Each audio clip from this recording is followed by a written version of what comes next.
guys, welcome ulit sa my vlog. Luto tayo ng laing ng gandos.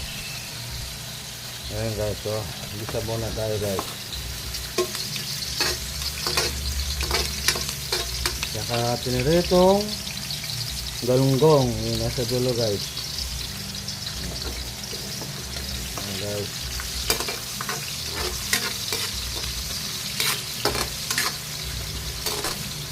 Hindi ako masyado mahilig sa sili guys.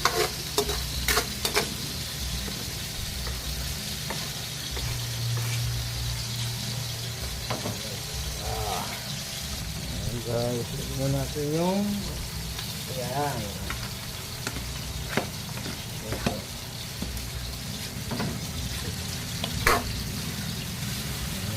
Napakulo na yan guys. Narep na lang yung kahapon pa yan.